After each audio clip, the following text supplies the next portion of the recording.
Withdraw life support. Those three words don't just end a medical chart, they erase a human existence.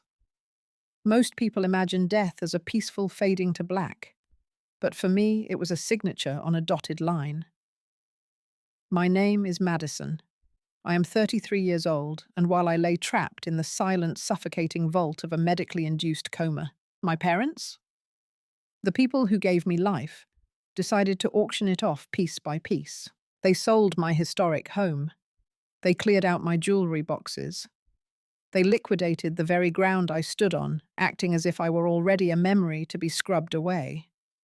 But my family made one fatal mistake. They confused my silence for absence. They had no idea about the titanium-reinforced vault hidden behind my kitchen wall. And they certainly didn't know that the moment I opened my eyes, I would become the architect of their total destruction. Before we go any further into the wreckage of my life, tell me in the comments, where are you watching from? And hit like and subscribe if you've ever been betrayed by the people who were supposed to be your sanctuary. Because what happened to me goes beyond family dysfunction. It was a corporate hit carried out by my own blood. Waking up from a 3-week coma isn't like a movie. There is no gentle fluttering of eyelashes. It is a violent, agonizing tear back into reality. When I finally broke the surface of consciousness, the world was a blinding, sterile white. The fluorescent lights of the ICU felt like needles driving into my retinas. My throat didn't just hurt. It felt like I had swallowed a handful of broken glass, a souvenir from the ventilator tube that had been breathing for me when I couldn't. I tried to lift my hand, but my muscles felt like they were made of cooling lead. The last thing I remembered was a high-stakes business lunch. I was celebrating a 7-figure estate liquidation over a new seafood dish. One bite of a mislabeled sauce, and my airway had clamped shut like a rusted vice. Anaphylactic shock. Rapid. Ruthless. Total. As a high-end estate liquidator, my entire life was built on control. I spent my days appraising multi-million-dollar properties, staring down greedy heirs and moving fortunes with a single flourish of my pen. I was the one who decided what stayed and what was tossed onto the scrap heap. Now I was the scrap heap. I fumbled for the call button, my fingers trembling. I expected to see my mother Cynthia clutching a designer handkerchief, or my father Richard for pacing the floor. I expected them to be playing their favorite roles, the grieving, devoted pillars of the local country club. Instead, a nurse named Brenda rushed in. When she saw me sitting up, her face didn't fill with relief. She looked like she had just seen a corpse walk out of the morgue. "You're awake," she whispered, her voice thick with a terrifying kind of pity. "You're actually awake." "Where?" "Family." I rasped the words, scraping against my raw throat. Brenda froze. That practiced professional mask she wore shattered. She looked down at her clipboard, avoiding my eyes. It was the same look I had seen 1,000 times in my line of work, the look of a distant relative realizing they'd been cut out of the will. It was the look of a dirty secret. "Where are they, Brenda?" I demanded, pushing myself up on my elbows, despite the white-hot flare of pain in my chest.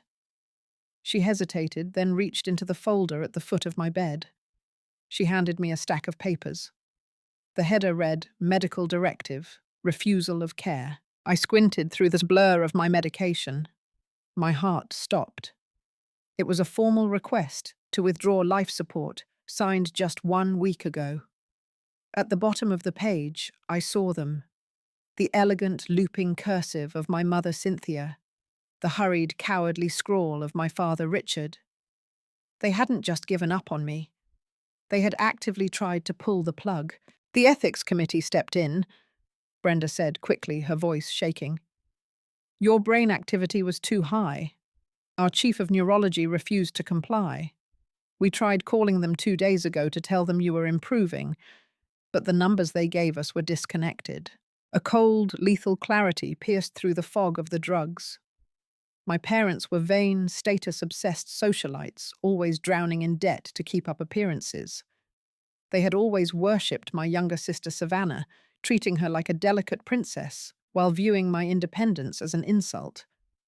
But this was a financial move. "Give me your phone," I said. My voice was no longer a rasp. No, it was the cold, analytical tone that had made me the best liquidator in the tri-state area. Brenda handed over her smartphone. I didn't waste a second. I logged into my primary bank account. I knew my net worth down to the last cent. I had built an empire of savings business portfolios and emergency funds. Available balance $0. My business checking $0. My high-yield savings wiped. Every single cent had been drained via a fraudulent power of attorney. They hadn't just left me to die. They had stripped my carcass bare while the blood was still warm. Nausea rolled over me, but it was quickly replaced by a surge of adrenaline. I opened Zillow and typed in my address. The $1.2 million historic brownstone I had spent 3 years meticulously restoring. The listing popped up. Across the beautiful photo of my custom-carved front door, there was a banner in digital red ink, "Sold." Closed 4 days ago. I dropped the phone onto the thin hospital blanket. While I was fighting for every breath, my family had sold my sanctuary to a cash buyer, tossing my belongings into the trash, like I was nothing more than a failed asset. But as I sat there, a dark, dangerous smile began to form on my face. They thought they had won. They thought I was just a lonely woman who hoarded antiques. They had no idea that the house they just sold didn't even belong to me personally. It was owned by an offshore LLC. They didn't have the clearance to touch. And most importantly, they had no idea about the vault.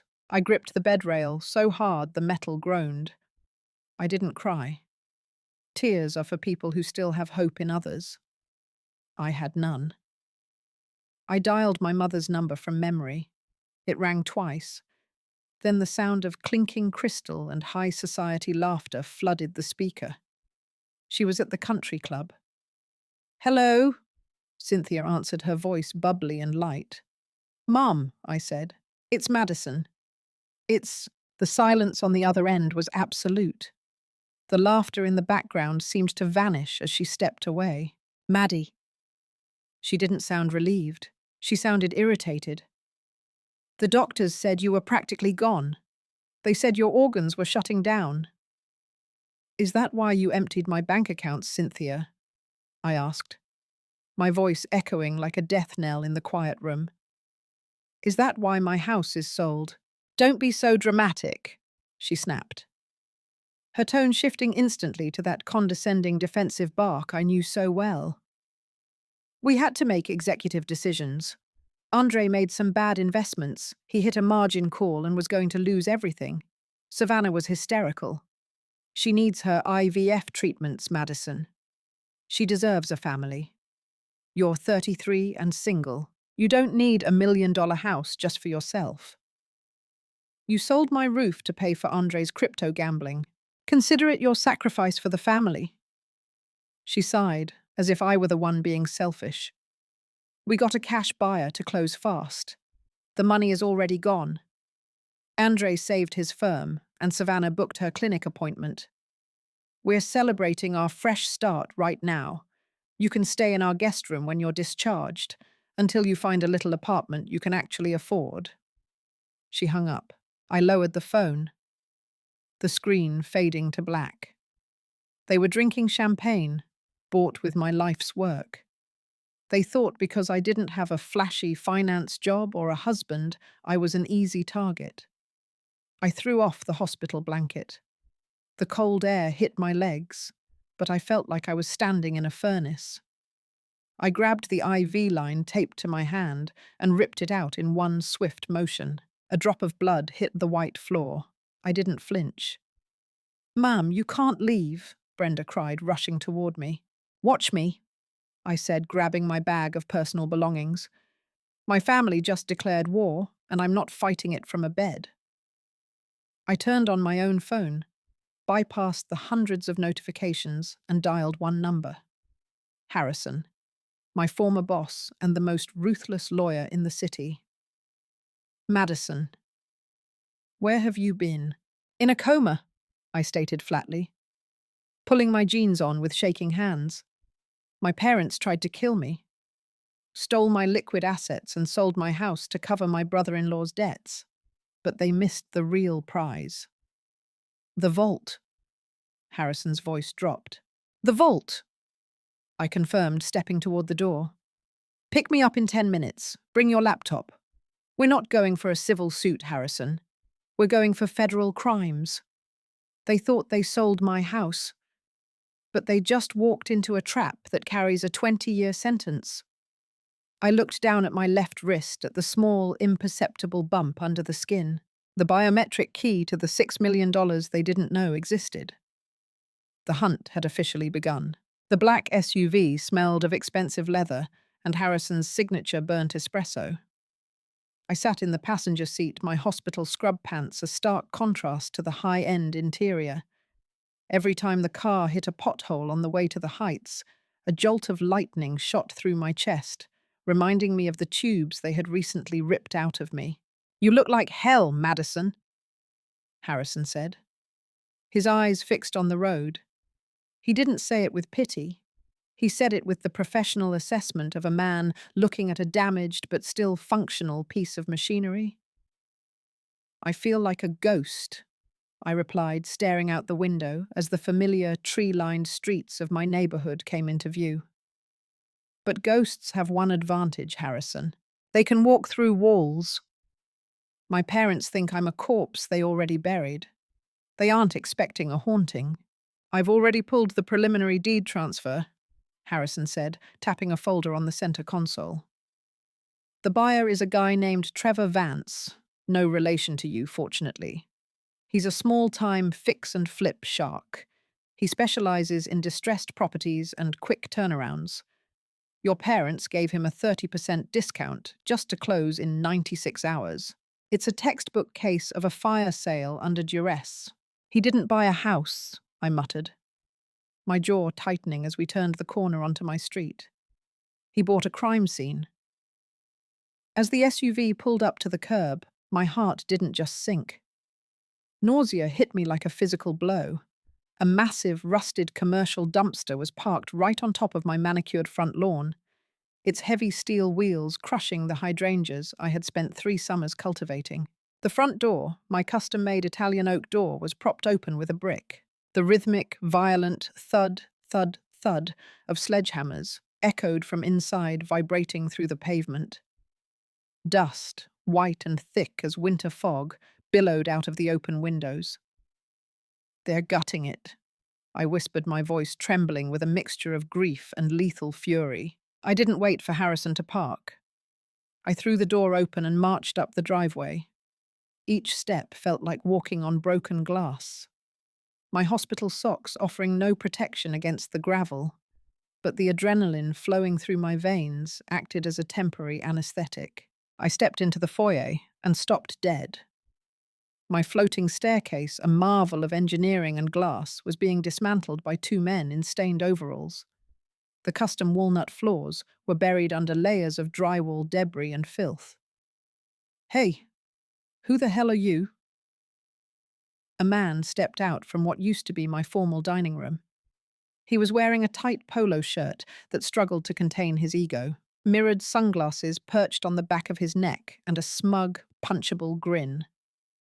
Trevor Vance. Stop, I said, my voice cutting through the noise of the hammers. Stop tearing apart my house right now. Trevor laughed, a short barking sound. He stepped toward me, holding up his hands like he was calming a stray dog. Whoa, easy there, sweetheart. You're trespassing on an active construction site. You need to turn around and head back to whatever facility you wandered out of. This is my property, I snarled. I am Madison, the legal owner. Trevor's grin widened. Oh, right. The daughter. Look, lady, your parents already warned me about you. Said you were a troubled soul with a mountain of debt and a bad habit of hallucinating ownership. They sold this place to me free and clear 4 days ago. Cash deal. Now get out before I call the cops and have you hauled back to the psych ward. He reached out to shove me. He reached out to shove him. But Harrison was there in a heartbeat, his hand clamping onto Trevor's wrist like a steel trap. Touch my client again and you'll be filing a lawsuit from a hospital bed, Harrison growled. Trevor yanked his arm back, his face reddening. Client. You're representing this lunatic, look at her. She's wearing hospital pajamas. Her mother told me everything. She's a failed estate junk peddler who begged them to bail her out. I'm doing her a favor by cleaning out this toxic asset so her sister can afford a life. I ignored him. My eyes were locked on the kitchen. The open concept island had been smashed into marble shards. The cabinetry was gone.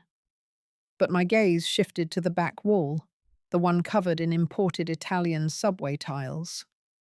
A heavy-set contractor was standing in front of it, adjusting his safety goggles and hoisting a massive pneumatic demolition hammer. He was aiming the steel bit directly at the center of the wall. My blood turned to ice. That wasn't just a wall. It was the outer shell of the vault. If that pneumatic drill hit the reinforced titanium core, the vibration sensors would trigger a secondary lockdown protocol. The vault would seal itself permanently, incinerating the digital drives and locking the $4 million in Patek Philippe watches inside a tomb that even a diamond-tipped saw couldn't penetrate.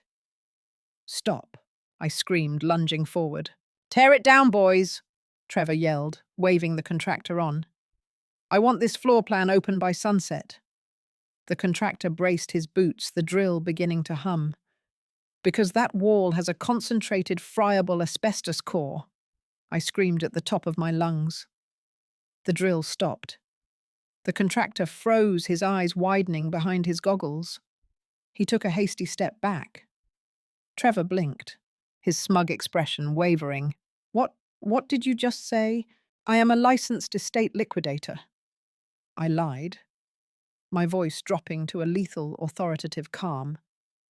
I managed the renovation of this historic property 5 years ago. That specific partition was used to seal a legacy asbestos deposit that was too volatile to remove.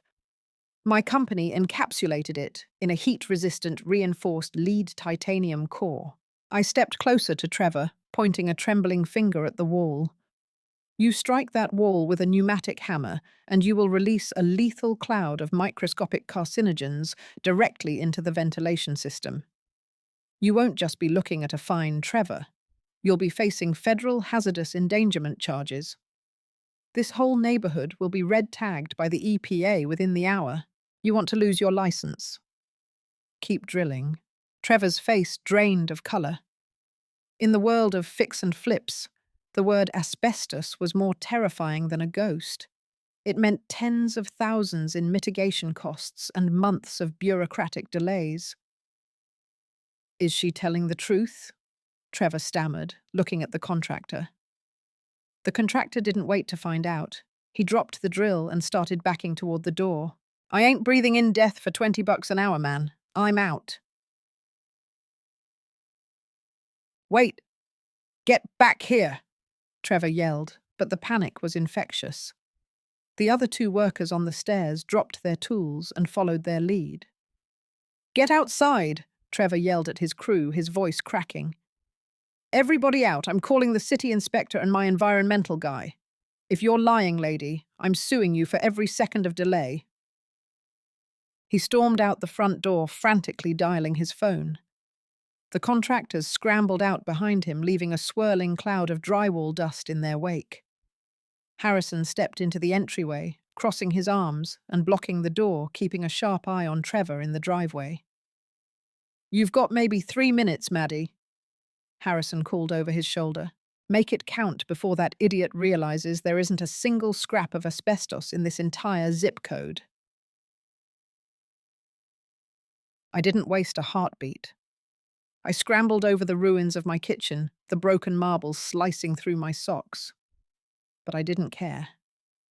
I marched straight to the tiled wall under the heavy stainless steel range hood. To Trevor, it was an obstacle. To me, It was my survival. I reached up under the lip of the ventilation hood, my fingers dancing along the cold metal until I found the hidden indentation. I pressed the inside of my left wrist where the biometric microchip was implanted directly against the concealed scanner. Beep. A deep mechanical hum vibrated through the floorboards.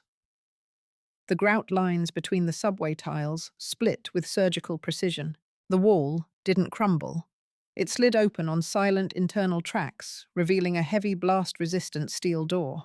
I spun the chrome handle and pulled.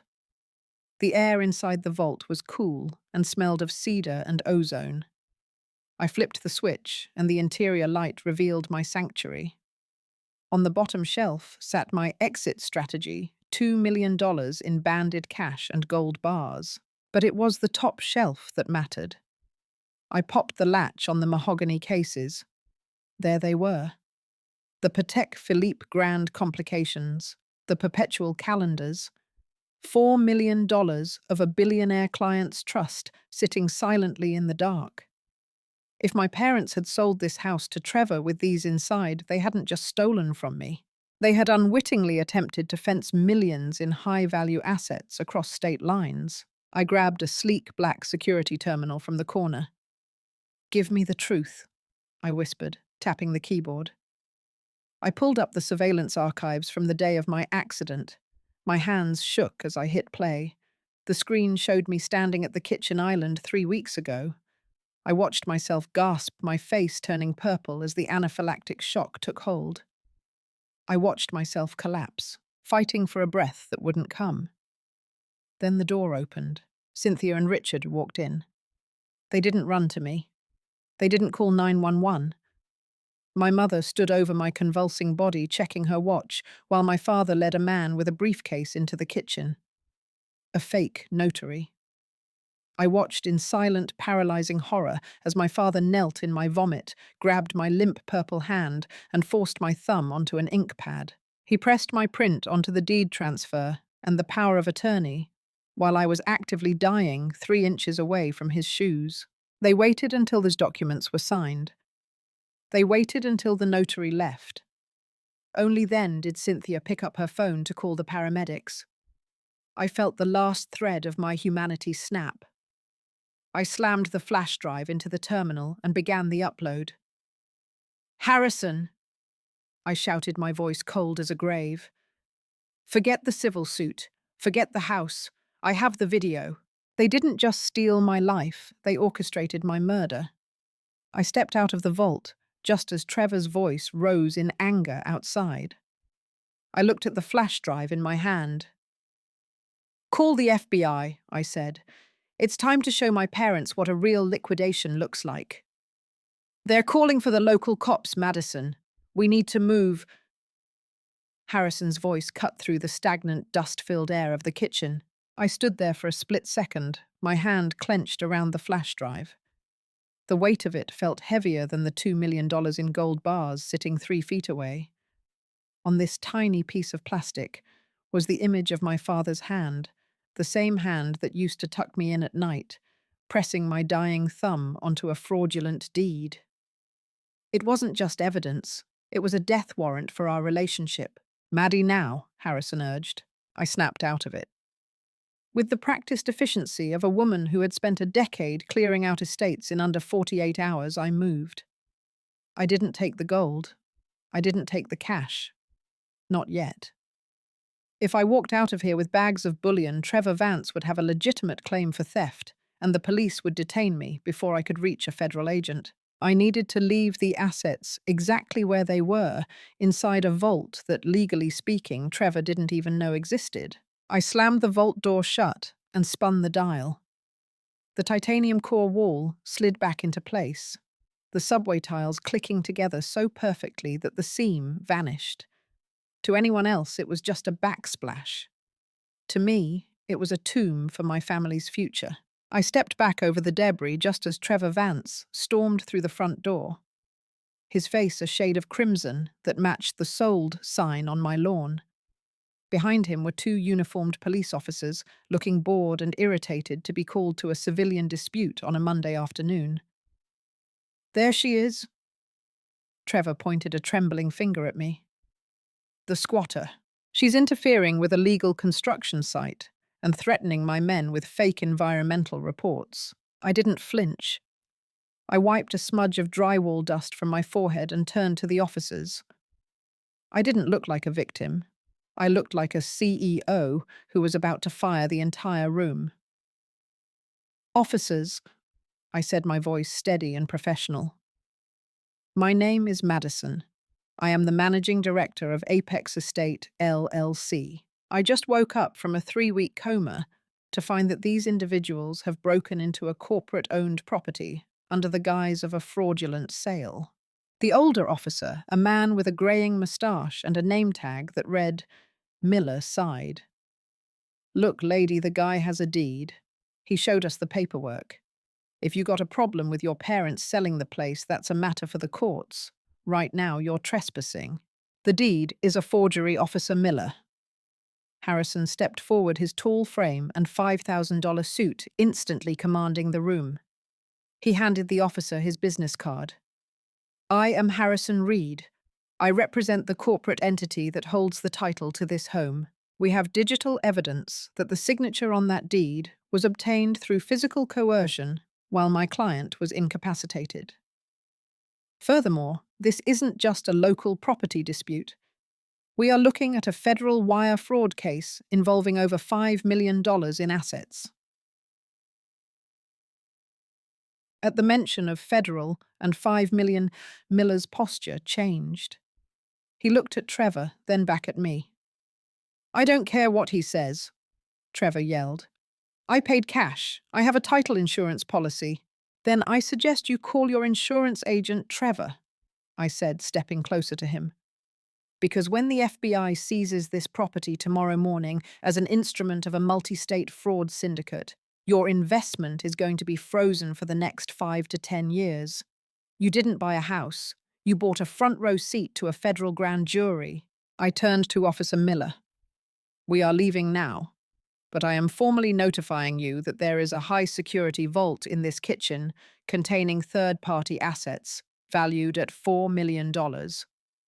If a single tile on that back wall is disturbed before the FBI arrives, I will personally hold this department liable for gross negligence. Miller looked at the wall, then at Trevor. Nobody touches the kitchen, he barked. Mr. Vance, keep your guys in the yard. Nobody goes back inside until this is cleared up by the lawyers. We walked out of the house, leaving Trevor sputtering in the foyer. The sun was setting, casting long, jagged shadows across my ruined lawn. As we climbed back into the SUV, the adrenaline that had been propping me up began to fail. My hands started to shake violently. You okay? Harrison asked, his eyes soft for the first time since he'd picked me up. No, I whispered. I just watched my mother check her watch while I was suffocating. She wasn't waiting for the ambulance, Harrison. She was waiting for the ink to dry. Harrison didn't offer a cliché. He knew better. He just handed me his burner phone. The FBI field office is expecting a call. A friend of mine, Special Agent Vance, no relation to that idiot back there, works the white-collar crime desk. You tell him about the Patek collection. You tell him about the interstate wire. That's the hook they need to bypass the local red tape. I took the phone and dialed. The conversation was brief and clinical. I didn't talk about my feelings or the betrayal. I talked about Apex Estate, LLC. I talked about the Patek Philippe Grand complications.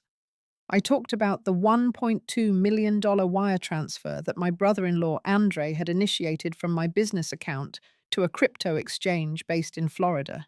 Interstate commerce, the agent noted on the other end.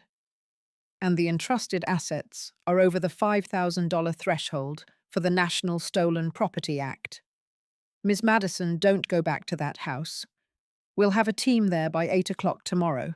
Can you meet us at the field office? I'll be there, I said. I hung up and leaned my head against the cool glass of the window. What now? Harrison asked. Now we track the money, I said, my eyes narrowing. Cynthia said they were celebrating at the country club. She said Andre saved his firm And Savannah booked her IVF appointment.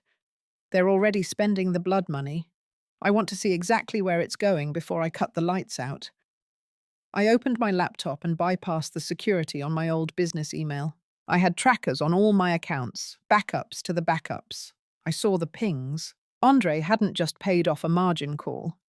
He had moved $300,000 into a private offshore slush fund and another $50,000 into a luxury jewelry boutique in downtown Chicago. He bought Savannah a thank you gift, I said, a bitter laugh escaping my throat. With my money. While I was still in a coma, they were shopping for diamonds. I pulled up the GPS on my mother's car, a Mercedes I had co-signed for her last year. She was currently at the Grand Briar, the most exclusive restaurant in the city. They aren't just celebrating a fresh start, Harrison, I said, watching the little blue dot on the screen. They're celebrating my death. They think I'm too weak to fight back. They think I'm going to crawl into their guest room and be their grateful little charity case. What are you thinking, Maddie? I'm thinking an estate liquidator's job isn't finished until every asset is accounted for, I replied. Drive to the Grand Briar. I want to see the looks on their faces when the ghost walks in to join the party. Harrison smirked and slammed the car into gear. I was hoping you'd say that. I've got a suit in the back that might fit you better than those hospital scrubs. If we're going to a funeral, we might as well dress for it. 10 minutes later, I was changed into a sharp black blazer and slacks. My hair pulled back into a tight, severe bun. I looked in the vanity mirror. The bruises on my arms were hidden, and the paleness of my skin just made me look dangerous. I wasn't Madison the daughter anymore. I wasn't Madison the victim. I was the liquidator. And the audit was about to begin. The valet at the Grand Briar didn't blink at Harrison's SUV, but he hesitated when I stepped out. I carried the aura of someone who had just walked out of a wreckage, which I had, but the black blazer Harrison provided lent me a sharp, jagged edge. My heart hammered against my ribs, not with fear, but with the cold, rhythmic thrum of a countdown. I'll be in the lounge, Harrison said, adjusting his cufflink. If things get physical, I'm calling the police. If things get legal, I'm your witness. Go dismantle them, Madison. I walked through the gilded mahogany doors. The air inside smelled of expensive truffles and old money. I spotted them immediately in a premier corner booth, the kind you have to book months in advance, or tip the maitre d' a mortgage payment to secure. There they were. My father Richard was laughing at something Andre said. A glass of aged scotch in his hand, the hand that had forced my thumb onto the ink pad. My mother Cynthia was radiant in a new silk blouse, her neck adorned with a diamond pendant that I knew with absolute certainty had been bought with my money this afternoon. And Savannah, my delicate sister, was glowing, her hand resting on Andre's arm as they toasted to their miracle. They looked like a portrait of American success. They looked like they hadn't a care in the world. They looked like they had successfully buried me. I walked toward the table. The carpet muffled my footsteps, allowing me to get within 3 feet before Savannah looked up. Her glass of sparkling cider stopped midway to her lips. Her eyes widened, her face draining of color, until she looked like she was the one who had been in a coma. Maddie, she stammered. The table went silent. The laughter died as if someone had cut the power. My mother's hand flew to her throat, her fingers brushing the stolen diamonds. Richard dropped his menu. Hello, Mother. Father. I said, my voice low and conversational. I pulled an empty chair from the neighboring table and sat down at the head of theirs. Don't let me interrupt. The lobster looks exquisite. Madison. You're supposed to be in the hospital. Cynthia gasped, her voice shrill with a panic she tried to mask as concern. The doctors said you were confused that you needed rest. You shouldn't be out. The doctors said a lot of things, I replied, leaning forward. They said I was improving. They also said you signed a directive to pull my plug while I was still fighting. Imagine their surprise when I woke up anyway. It's a miracle, isn't it, Savannah? Almost as big as the one you're celebrating. Andre Ever, the arrogant broker, tried to regain control. He straightened his silk tie. Look, Maddie, we know you're upset. But you were gone. The bills were piling up. We did what was necessary to protect the family interests. We're going to take care of you, okay? We've got a room ready at the house. So, which house, Andre? I cut him off. The one you sold to a bottom feeder named Trevor for 30 cents on the dollar, or the one my parents live in, which I've been paying the taxes on for 5 years. We saved your life, Richard hissed, leaning in his face, turning a blotchy red. We kept the creditors away. You were a liability, Madison. You've always been so obsessed with your assets that you forgot what family means. Family. I repeated the word as if it were a foreign language. Is that what we call attempted murder? Because I've seen the video, Dad. The blood drained from Richard's face. He let out a shaky breath. What video? The one from the kitchen, I said, watching them squirm. The one where you and Mom watched me suffocate on the floor for 10 minutes before calling 911. The one where you used my dying hand to sign away my life's work. It's high definition, by the way. The lighting was perfect. Cynthia began to sob, but there were no tears, just the practiced whimpering of a woman who had spent 30 years manipulating everyone around her. We were desperate. Maddie Andre was going to jail. They were going to take Savannah's car, her home. We did it for the baby. You did it for yourselves, I said, standing up. The entire restaurant was staring now, but I didn't care. You didn't just steal my money. You stole from my clients. That house you sold, it contained $6 million in untraceable assets held in a corporate trust. By selling that property and allowing a third party to seize those assets, you've committed a felony so large it's moved out of the state's hands. Jeez. I leaned down my face, inches from my mother's. I just spoke with the FBI. They're interested in the wire fraud, the interstate transport of stolen goods, and the aggravated identity theft. But mostly they're interested in you. I reached out and snatched the diamond pendant from my mother's neck. The thin gold chain snapped with a satisfying pop. This is evidence, I said. Anite. Enjoy the dessert. It's the last meal you'll have that doesn't come on a plastic tray. I turned and walked away. Behind me, the sounds of my mother's hysterics and Andre's desperate shouting echoed through the dining room. I walked out into the cool night air, feeling the weight of the pendant in my palm. It was cold. It was hard. It was over. The FBI field office in Chicago is a place where hope goes to be filed in a grey cabinet. The walls are a shade of beige that suggests any color would be an unnecessary luxury. Harrison and I sat in a small room that smelled of ozone and stale coffee, waiting for Special Agent Vance. When the door opened, Vance didn't look like the FBI agents in the movies.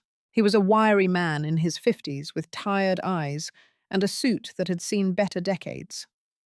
He carried a thick accordion file and a laptop. Ms. Madison, he said, sitting across from us. I've reviewed the footage you sent over. I've also looked at the bank records Harrison provided. I've been doing white-collar crime for 22 years.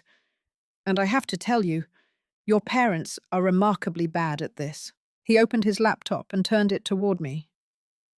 They moved $1.2 million into a crypto wallet owned by Andre Miller. Then they moved $300,000 into an offshore account in the Caymans. The problem? They used your business IP address to do it while your phone's GPS showed you were in the ICU. It's a digital breadcrumb trail a blind man could follow.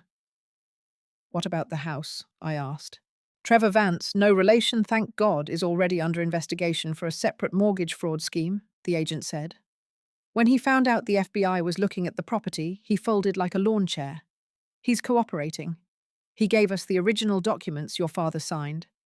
The ink analysis and the lack of a legitimate notary seal make it an open and shut case of fraud. And the vault. I felt a knot of anxiety tighten in my stomach. Vance leaned back. We executed a search warrant this morning. We brought in a forensic locksmith. We found the currency, the bullion, and the watches. We also found something else. He pulled a small, clear plastic bag from the file. Inside was a vial of clear liquid. This was hidden in the back of your pantry behind the imported spices, Vance said. Our lab ran a quick screen. It's a concentrated extract of shellfish protein, pure pharmaceutical-grade allergen. The room went cold. I felt the air leave my lungs again. But this time it wasn't the allergy. It was the realization. My lunch, I whispered. I didn't just have a reaction. I was poisoned. We checked the security footage from the restaurant where you had that business lunch. Vance continued, his voice dropping to a somber tone. The back entrance. We see a man matching Andre Miller's description meeting with a kitchen staffer 20 minutes before you arrived. Money was exchanged. A small bottle was handed over.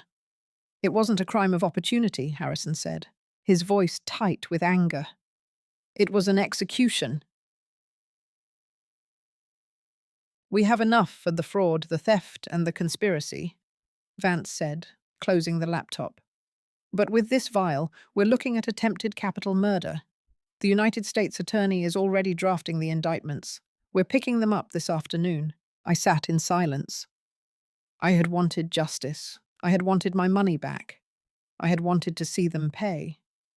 But the reality that they had sat in my kitchen and planned my death, not just my financial ruin, but the literal cessation of my heart, was a hollow, freezing void. What happens to the assets? I asked, my voice sounding like it belonged to someone else. The house is being seized as a crime scene, but the title will be restored to your LLC once the fraud is vacated by a judge. The cash and the watches are being held as evidence, but since you are the legal custodian, they will be returned to you upon the conclusion of the trial. As for the money Andre spent. Vance looked at me with a grimace. Most of it was lost in the crypto crash this morning, the margin call he tried to cover. He missed it. The money is gone, Madison, wiped out by the market. A strange, hysterical laugh bubbled up in my throat. They had killed me, or tried to, for a fortune that vanished in a digital heartbeat. Andre had gambled my life on a red candle on a screen, and he had lost. I want to be there, I said, looking Vance in the eye. When you arrest them, I want them to see me. Vance hesitated, then nodded. We're moving on the country club in 2 hours. They're having a gender reveal party for Savannah. It seems like a fitting place to serve a warrant. 2 hours later, I stood in the back of a black government Chevy, watching the manicured gates of the country club swing open. The lawn was covered in blue and pink balloons. A miracle was being celebrated. I saw Savannah dressed in a flowing white maternity dress, laughing as she held a giant black balloon. Andre stood next to her, looking smug. My parents were there, Richard in his blazer, Cynthia in her pearls, playing the part of the doting grandparents. Then the sirens started. Not the loud wailing ones, but the low, authoritative chirps. 4 black SUVs swerved onto the grass, shredding the sod. Agent Vance stepped out, his windbreaker emblazoned with FBI in bold yellow letters. The music stopped. The guests froze. Richard and Cynthia Miller, Andre Miller, Vance's voice boomed over the PA system. You are under arrest for conspiracy to commit murder, wire fraud, and grand larceny. I stepped out of the SUV. I walked across the grass, my heels sinking into the soft earth. I watched the color drain from their faces as they saw me. Savannah dropped the balloon. It didn't pop. It just drifted away, a black void against the blue sky. Madison, Cynthia shrieked as an agent grabbed her arms. Tell them, tell them it's a mistake. We're your family, sir. I stopped 3 feet from her. I looked at the diamond pendant she had been wearing now in a plastic bag in Vance's hand. I looked at my father, who was being forced to his knees. I looked at Andre, who was trying to hide behind his wife. Family is a covenant, I said, my voice echoing in the sudden silence of the club. You broke it. Now the estate is being liquidated, and I'm starting with you.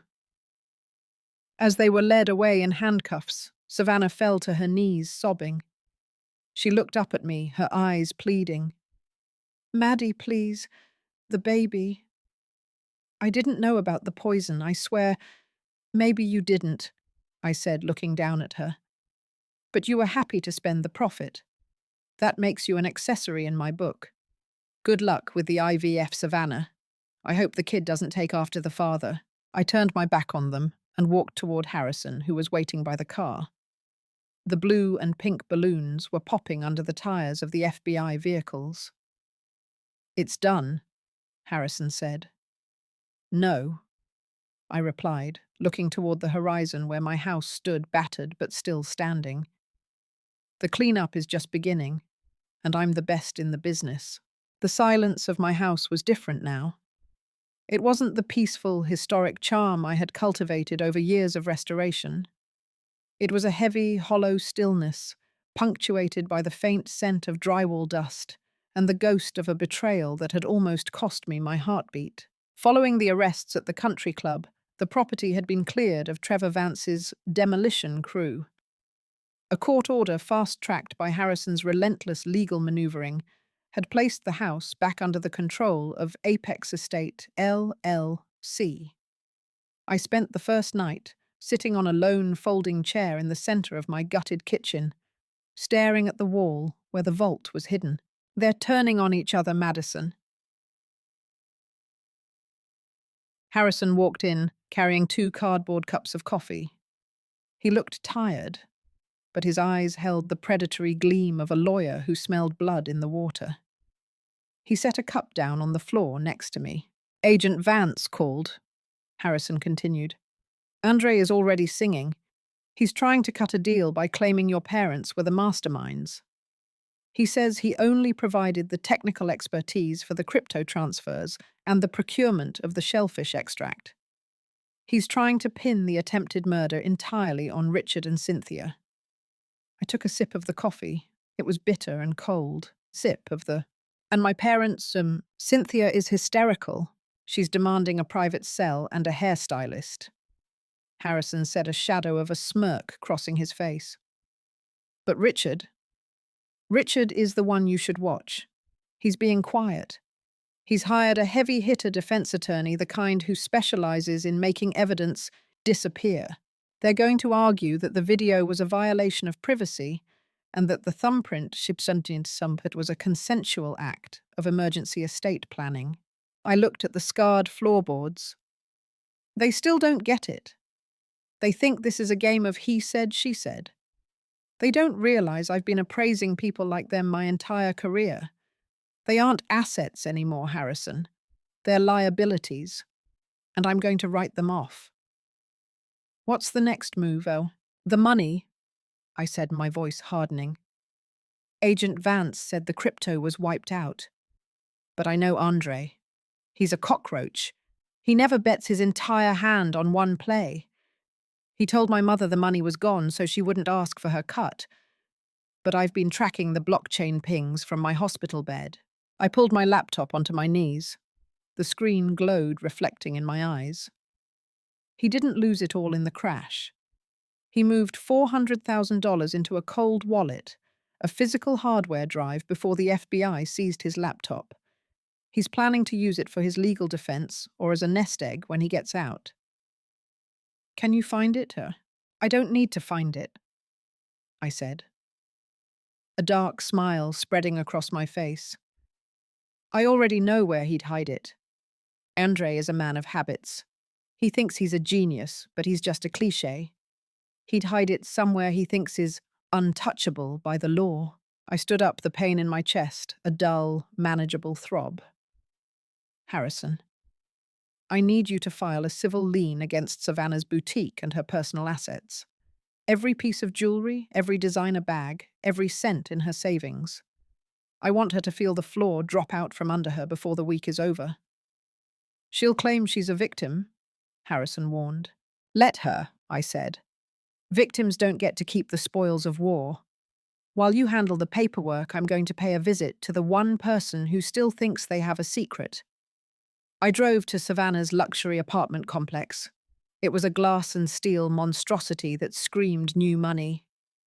I didn't call ahead. I walked past the doorman with the confidence of someone who owned the building. When Savannah opened the door, she looked like a ghost of the girl who had been toasted at the country club. Her eyes were puffy, her hair was a mess, and the flowing white dress had been replaced by an oversized sweatshirt. "Maddie," she whispered, leaning against the doorframe. "Please, I can't do this right now. The lawyers said—" "I don't care what the lawyers said, Savannah." I shoved past her into the living room. It was filled with baby gear, expensive Italian-made cribs and strollers, all bought with my blood money. "Where is it? Where is what?" "Andre's cold wallet. The hardware drive.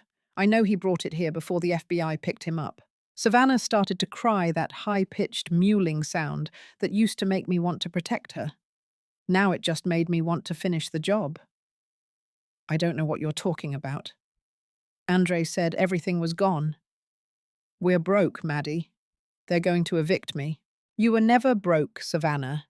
You were just thieves who ran out of time," I said, walking toward the nursery. I started flipping over cushions, opening drawers. "You sat at that dinner and watched me knowing your husband had paid a cook to poison my food. You knew our father pressed my thumb into ink while I was dying, and you still took the diamonds." "I was scared," she shrieked. I stopped. I turned to her, my face inches from hers. "You weren't scared. You were hungry. You've been eating off my plate your whole life, and you finally decided you wanted the whole table." I spotted a small plush teddy bear on the changing table. It looked brand new, but the stitching along the back was uneven. I grabbed it and ripped the seam open. A small silver USB drive fell out. Savannah gasped, her hand flying to her mouth. $400,000, I said, holding the drive up. "The price of your husband's loyalty. He was going to leave you with nothing while he went to prison, Savannah. This wasn't for the baby. This was his escape hatch. Maddie, please, I need that. If I don't have that, I have nothing." "You already have nothing," I said, pocketing the drive. "I just filed the liens. By tomorrow morning, the repo men will be here for the furniture. The boutique is being shuttered. And since the IVF was paid for with stolen funds, the clinic has already been notified that the contract is under federal review." I walked to the door, stopping only to look back at the ruin of her living room. "You wanted a family, Savannah. Now you've got one. A mother in prison, a father who's a murderer, and a husband who's a rat. Enjoy the legacy." The federal courthouse was a fortress of cold stone and unforgiving angles. Today was the preliminary hearing, the moment the indictments would be read, and the family would be forced to look at the woman they tried to erase. I sat in the front row, flanked by Harrison and Special Agent Vance. I wore a suit of deep charcoal. My posture perfect, my face a mask of professional indifference. I wasn't there for closure. I was there for the audit. The side door opened and the bailiff called the court to order. They were led in one by one. Richard came first. He looked smaller in his orange jumpsuit, his shoulders slumped, the bravado of the country club patriarch completely extinguished. He didn't look at me. Cynthia followed, and the sight was almost comical.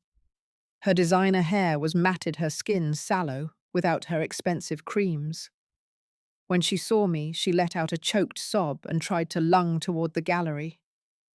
"Madison, tell them you're okay. It was just a misunderstanding." The guards pulled her back, forcing her into her seat. Finally, Andre was led in. He looked around the room with a frantic, twitching energy, his eyes landing on me with a mixture of hatred and terror. The prosecutor, a sharp-featured woman named Sarah Jenkins, began to read the charges. Each word was a hammer blow. Count 1, conspiracy to commit first-degree murder. Count 2, aggravated identity theft. Count 3, wire fraud. Count 4, interstate transportation of stolen property. As the list went on, the reality of their situation began to sink in. This wasn't a local scandal. This was the federal government of the United States versus the Millers. And the government had a star witness who knew exactly where all the bodies and the bank accounts were buried. Your Honor, Jenkins continued, the government has obtained supplemental evidence from the victim, Madison Miller. This includes a hardware wallet containing $400,000 in illicitly obtained cryptocurrency, as well as a full digital archive of the defendant's communications during the period the victim was incapacitated. Richard's lawyer stood up, his voice booming. Objection. This evidence was obtained through illegal searches and the hardware wallet was recovered from a property under a federal lien, Jenkins countered coolly. And the digital archives were stored on a corporate server owned by Apex Estate, LLC, of which the victim is the sole officer. The defendants had no expectation of privacy. The judge, a man who looked like he had seen every shade of human greed, leaned over the bench. Objection overruled. Proceed. I watched as the prosecutor played the kitchen video on the large screens in the courtroom. The sound of my own gasping for air filled the silent chamber. I watched the jurors, 12 ordinary people, recoil in horror as my father's hand appeared on screen, manipulating my limp body like a puppet. Cynthia began to wail. Richard put his head in his hands. Andre just stared at the floor, his leg bouncing nervously. The evidence is overwhelming, Jenkins concluded. This was not a tragedy born of desperation. This was a calculated, cold-blooded liquidation of a human being for the purpose of financial gain. The judge looked at the defendants. How do you plead? Not guilty, Richard whispered, his lawyer nudging him. Not guilty, Cynthia cried. Not guilty, Andre muttered. Very well, the judge said. Given the severity of the charges and the flight risk posed by the offshore accounts, bail is denied. The defendants will be remanded to federal custody pending trial. As the guards began to lead them away, I stood up. I didn't say a word. I just stood there, a living, breathing reminder of their failure. Richard finally looked at me. For a second, I saw a flicker of the man who had taught me how to ride a bike. But then I saw the greed in his eyes, the resentment that I had survived. You always were too smart for your own good, Madison, he spat as they led him past. I learned from the best, Dad. I replied, my voice loud enough for the whole court to hear. You taught me that everything has a price. I'm just here to collect. After the courtroom cleared, Agent Vance walked over to me. It's going to be a long road, Madison. The trial will be grueling. They're going to try to tear you down on the stand. Let them, I said, picking up my briefcase. I've spent 10 years appraising junk and finding the truth underneath. They can say whatever they want, but the ledgers don't lie. Harrison and I walked out of the courthouse into the bright afternoon sun. For the first time in weeks, the air didn't taste like hospital chemicals or drywall dust. It tasted like freedom. What's next for the liquidator? Harrison asked as we reached his car. I have a house to finish, I said, and a vault to empty. But first, I think I'm going to go to that seafood restaurant where this all started.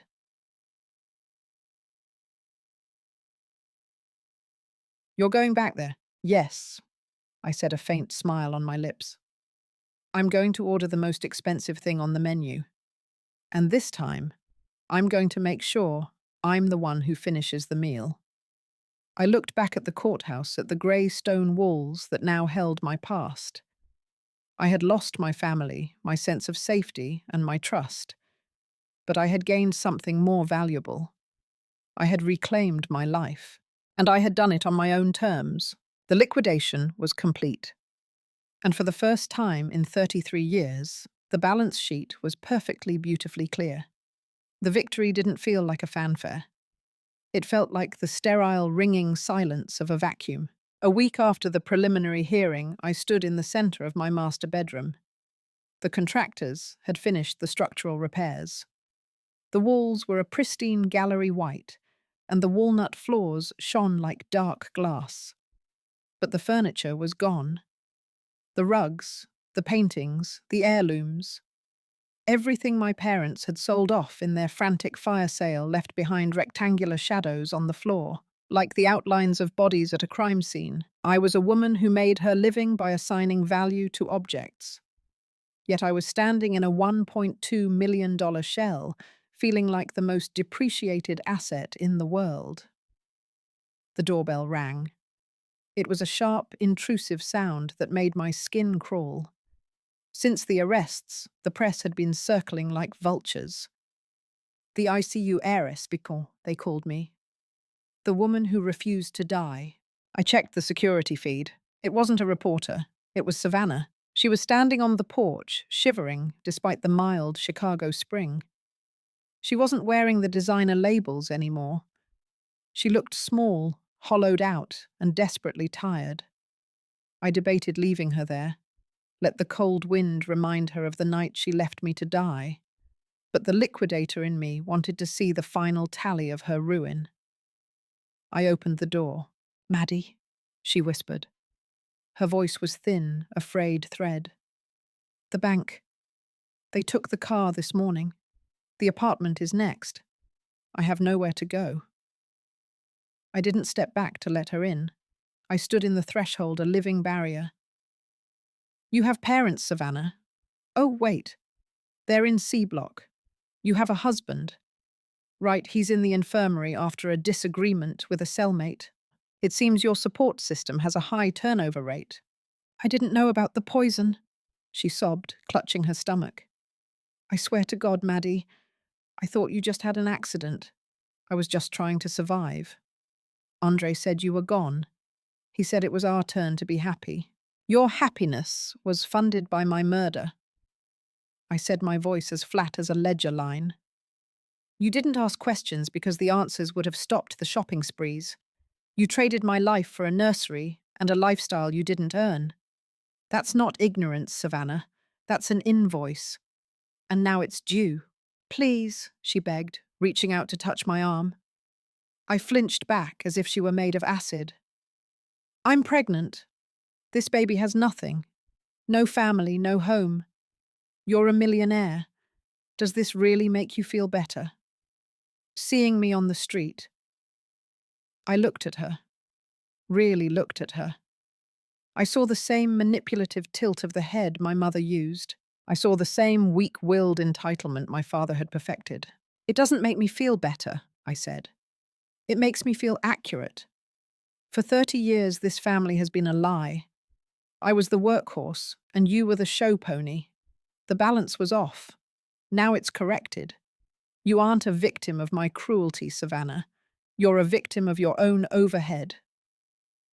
I reached into my pocket and pulled out a single, crumpled $100 bill, the kind of tip I used to give the movers. I dropped it on the porch at her feet.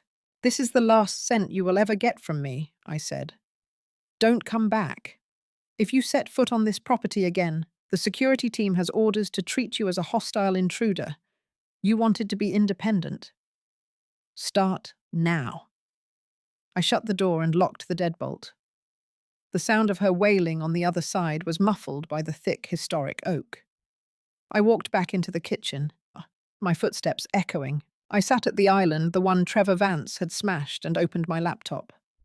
I had one more account to audit. When Harrison and I had dug through Andre's technical records, we found a secondary offshore link. It wasn't just crypto. Andre had been skimming from my parents' retirement accounts for years, long before my accident. He had been bleeding them dry, and they were so blinded by his Wall Street persona that they never checked the math. I realized then that my parents hadn't just tried to kill me for my money. They were desperate because they were already broke. Andre had liquidated them before they even realized the market had shifted. The irony was delicious. They had murdered their only solvent child to satisfy the man who had already robbed them blind. I hit print on the evidence. I would send this to the federal prosecutor. It wouldn't help my parents' case. It would destroy their only remaining defense. It showed motive. It showed a pattern of predatory behavior. It showed that the entire Miller family was a house of cards built on a foundation of theft. I leaned back, closing my eyes. I was 33 years old. I had $6 million in untraceable assets, a restored mansion, and a name that commanded respect in every auction house in the country. I was also completely, utterly alone. But as I sat in the dark, the weight of the silence began to lift. For the first time in my life, nobody was asking me for a loan. Nobody was guilt-tripping me into paying for a vacation I wasn't invited to. Nobody was plotting to pull my plug. The liquidation was almost over. All that was left was the final disposal of the remains. 6 months later.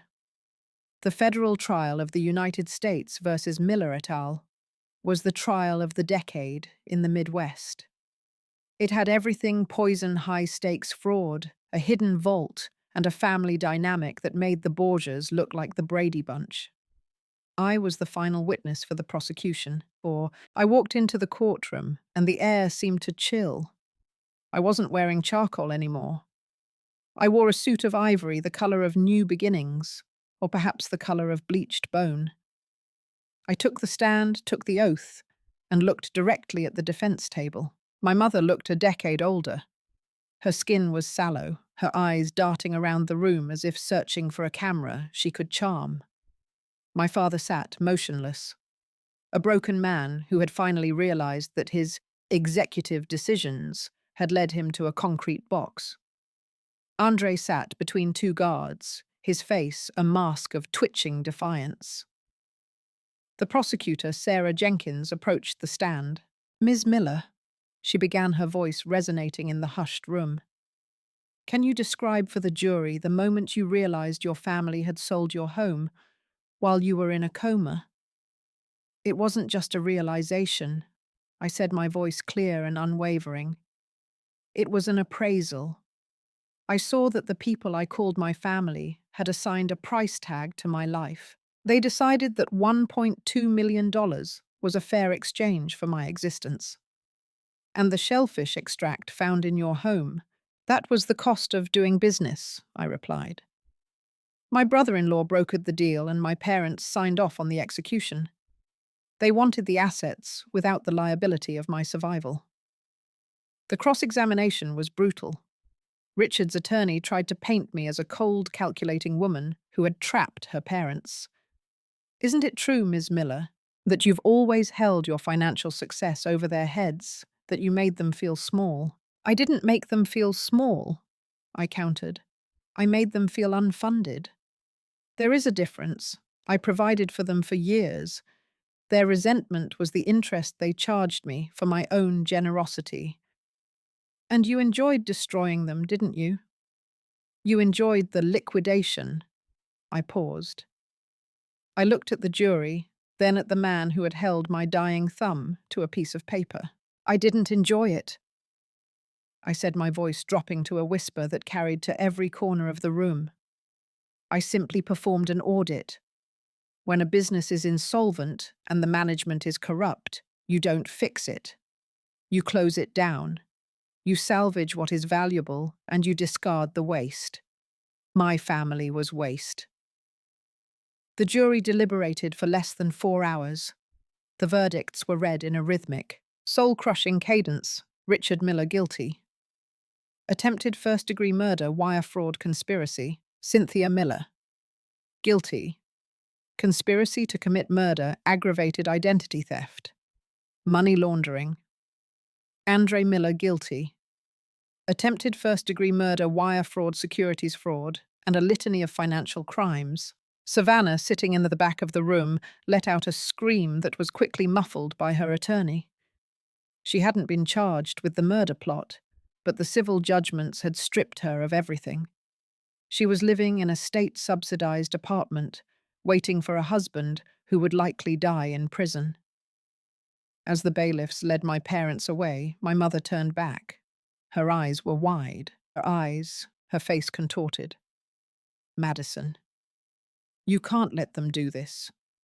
We're your mother and father. We gave you everything. I stood up as they passed. I didn't yell. I didn't cry. No, I said. You gave me the shellfish. I gave myself everything else. I walked out of the courthouse, Harrison following close behind. The steps were swarmed with reporters' flashbulbs popping like 1,000 tiny explosions. I didn't stop for interviews. I didn't give them a quote for the evening news. We got into the SUV, and Harrison handed me a folder. The final papers, Madison. The Apex Estate, LLC, has officially acquired the remaining Miller properties through the court-ordered restitution. You own their house now. You own the cars. You even own the country club membership they hadn't finished paying for. I looked at the deeds. The ultimate irony. I was now the landlord of my parents' past. What are you going to do with the house? Harrison asked. It's a lot of space for one person. I'm not going to live there, I said, watching the city skyline blur past. I'm going to do what I do best. I'm going to liquidate it. Every chair, every spoon, every memory. I want it gone. I want the ground it stands on sold to a developer who's going to tear it down and build something new. Something that doesn't have a history. And you, where are you going? I looked at the small, imperceptible bump on my wrist, the biometric key to my future. I'm going to a small village in the south of France. I hear there's a villa that's been in probate for decades. It needs someone who knows how to handle an estate. I leaned back and watched the sunset over Lake Michigan. The water was a deep, bruised purple, beautiful and cold. I had been born into a family that saw me as a bank. I had been murdered by a family that saw me as a hurdle. But I had survived as a woman who saw herself as she truly was, the sole owner of her own destiny. The books were closed, the taxes were paid, the assets were secured. I closed my laptop and felt the weight of the world shift. For the first time in 33 years, the liquidator was off the clock. And for the first time in my life, the only person I had to account for was myself. The dust had finally settled, not just in the literal sense of the construction site that was once my home, but in the marrow of my bones. A month had passed since the gavel fell for the last time. My parents were beginning their first year of a 20-year sentence, and Andre was staring down a 30-year stretch in a maximum security facility. Savannah had vanished into the grey obscurity of the working class, a ghost of the girl who once lived for the labels on her clothes. I stood on the balcony of my restored brownstone, looking down at the street. The air in Chicago was crisp, carrying the scent of rain and lake water. In my hand was a glass of vintage Bordeaux, not a celebration, but a quiet acknowledgement. The phone in my pocket buzzed. It was Harrison. The final wire cleared, Madison. The sale of your parents' estate and Savannah's boutique assets has been finalized. After the restitution and legal fees, an additional $3 million has been deposited into the Apex secondary account. You are officially the most liquid woman in the tri-state area. And the house, I asked, my voice calm. Demolished. The developer broke ground this morning. By next year, it'll be a high-end condominium complex. No more Miller family ghosts. I hung up without saying goodbye. Harrison understood. We were colleagues in the business of endings, and there was nothing left to say. I walked back inside, my heels clicking on the walnut floors. The house was no longer a shell. I had refurnished it, but not with the cluttered opulence of my past. Each piece was curated a minimalist Italian sofa, a single obsidian sculpture from a gallery in Kyoto, and a rare 18th century French desk where I did my work. I had spent my life surrounded by other people's memories. Now, I only kept what served the present. I walked to the kitchen, to the wall of subway tiles that had once been the focal point of my survival. I pressed my wrist to the hidden scanner. Beep. The wall slid open. The vault was empty now. The Patek Philippe collection had been returned to the billionaire client who had rewarded my integrity with a retainer that would fund me for a decade. The gold and cash had been moved into diversified legal portfolios. The only thing left in the vault was a small velvet-lined box. I opened it. Inside sat the snapped diamond pendant I had ripped from my mother's neck at the restaurant. It was a worthless piece of carbon and gold compared to the millions I moved daily, but it was the only heirloom I chose to keep. It was a reminder that even the strongest bonds have a breaking point. As I stared at the pendant, I realized that I had spent the last few months defining myself by my revenge. I was the liquidator. I was the woman who won. But as the adrenaline of the hunt faded, I was left with a question that doesn't appear on a balance sheet. Who is Madison when she isn't fighting for her life? I closed the vault and walked to my desk. On the screen was a draft for a new venture. I wasn't going to just liquidate estates for the wealthy anymore. I was launching a foundation, a specialized legal and financial advocacy group for victims of elder and fiduciary abuse. I would use my expertise to hunt the vultures before they could pick the bones clean. I was turning my trauma into a weaponized service. It was the most Madison thing I could do. Suddenly, a notification popped up on my private email. It was an automated alert from the Cook County Jail's commissary system. My mother had tried to use her inmate ID to purchase a luxury skincare kit using my old business credit card number, which she had apparently memorized.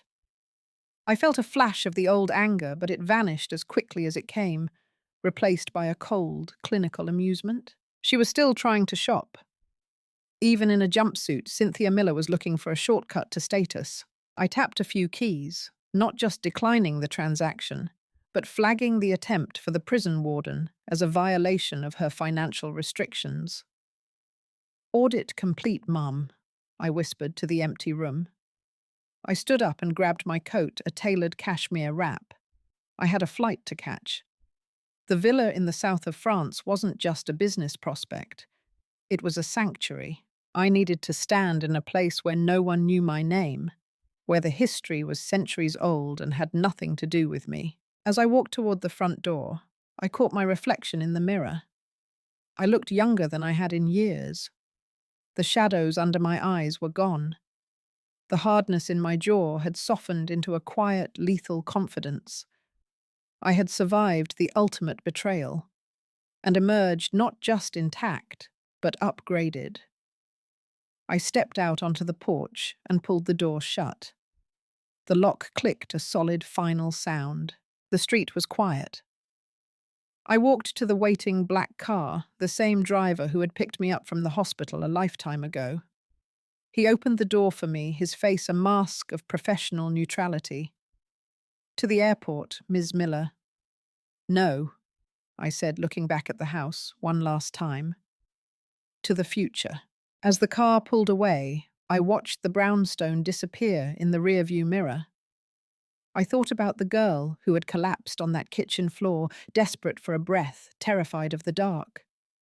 I wished I could tell her that the dark was where she would find her sight. I wished I could tell her that being alone wasn't the same as being lonely. I opened my laptop as we hit the highway. A new file sat on the desktop. It was a list of properties in Provence. My eyes scanned the data square footage, historical significance tax liens. My fingers danced over the keys, my mind already calculating the ROI, the restoration costs, the potential for a new life. The world was full of broken things, and I was the only one who knew how to find the value in the wreckage. The sun began to set over the Chicago skyline, painting the skyscrapers in hues of gold and copper.